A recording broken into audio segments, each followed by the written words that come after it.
दोस्तों, प्रत्येक मनुष्य को ईमानदारी का गुण जरूर अपने अंदर रखना चाहिए। ईमानदारी एक ऐसी चीज़ है जो वर्तमान के समय के मनुष्यों में विलुप्त होती जा रही है, यानी खत्म होती जा रही है। चंद लोग हैं जो इस मार्ग पे चलते हैं, ईमानदारी के रास्ते पर चलते हैं, तो उनको लोग धीरे धीरे सताते उनको भी मजबूरन बेईमानी के मार्ग पे चलने को बेबस कर देते हैं। लोग हार मान लेते हैं अपने जीवन से और फिर वो लोग भी बेईमानी का रास्ता अपना लेते हैं।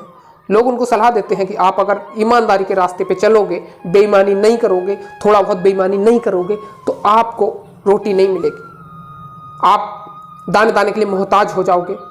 वर्तमान का समय जो है वो ईमानदारी का नहीं है। आप थोड़ी बहुत बेईमानी करोगे, थोड़ा बहुत 2 नंबर का काम करोगे तो आपको रोटी मिलेगी, वरना आप दाने दाने के लिए मोहताज हो जाओगे। ऐसा लोग उसे समझाते हैं और लोग मजबूरन धीरे धीरे इस बेईमानी के पाप को करने लगते हैं। जो पाप कर्म है बेईमानी का, वो करने लगते हैं। क्या दोस्तों सच में ईमानदारी के पथ पे चलने से रोटी नहीं मिलेगी? ये सोचना चाहिए आपको। दोस्तों, आप ये समझिए, ईमानदारी के साथ ही बरकत काम करती है। अगर आप बेईमानी करोगे तो आपके घर से बरकत चली जाएगी, बीमारियां लग जाएंगी और फिर आपका जो भी है धन वो धीरे धीरे खत्म होने लगेगा। दोस्तों, ईमानदारी के पथ पे चलने से ही आपका जीवन सार्थक होगा, आप पे मालिक की कृपा बनी रहेगी। जो ईमानदारी के मार्ग पे चलते हैं उनके घर में बीमारियां नहीं लगती, उनका धन जो होता है वो फालतू के कार्यों में खर्च नहीं होता, क्योंकि उनके घर में ज़्यादातर बीमारियां नहीं लगती, मालिक की बरकत बनी रहती है। कृषि जो करते हैं, खेती जो करते हैं, उनके घर में अनाज का भी उत्पादन बहुत अच्छी मात्रा में होता है, जिससे मालिक दया दुआ बरकत के साथ आपके घर परिवार का संचालन करने में सहायता करते हैं। लेकिन जो लोग ऐसा सोचते हैं कि ईमानदारी से पूरा नहीं पड़ेगा, तो उनकी सोच बिल्कुल घटिया है। दोस्तों, वर्तमान समय जो है बहुत गंदा समय है। लोग खुद तो बेईमानी करते ही हैं, दूसरों को भी इस मार्ग पे चलने के लिए बेबस कर देते हैं। उन्हें बस यही कहते रहते कि अगर तुम इस मार्ग पे चले तो आपको रोटी नहीं मिलेगी। दोस्तों, अगर कोई आपको ऐसा घटिया सिखाता है तो आप उससे कह सकते हैं कि आप अपने रास्ते पर रहिए, हमें अपना कार्य करने दीजिए, आपको बेईमानी कभी नहीं करनी है, भूल के भी। ये हमेशा याद रखिए। दोस्तों, बेईमानी होती क्या है?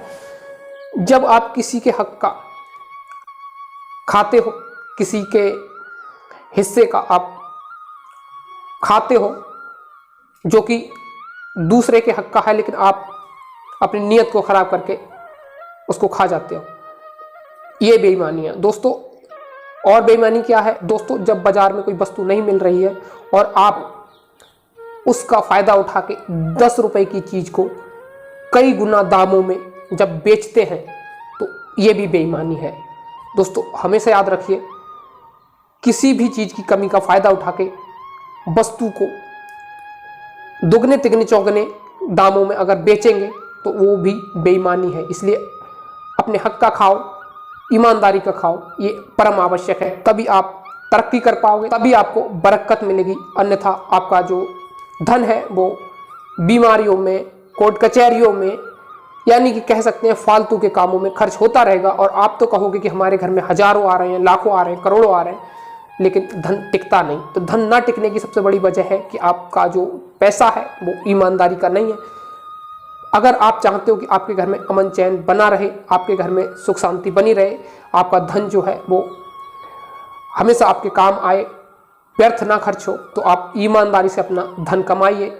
शुद्ध पैसा खाओगे, बेईमानी का पैसा खाओगे तो आपका भजन नहीं बनेगा, आप भजन भक्ति नहीं कर पाओगे, निरोग नहीं रह पाओगे। और यदि आप ईमानदारी का खाना खाओगे तो आपका भजन भक्ति भी बनेगी, आपके घर में बरकत भी आएगी, और सबसे मोटी बात कि आप निरोग भी रहेंगे, आपके पैसे जो हैं वो व्यर्थ में खर्च नहीं होंगे। दोस्तों, हमेशा याद रखिए, मेहनत ईमानदारी की कमाई खाना परम आवश्यक है यदि आप सुख चैन चाहते हो, शांति चाहते हो तो।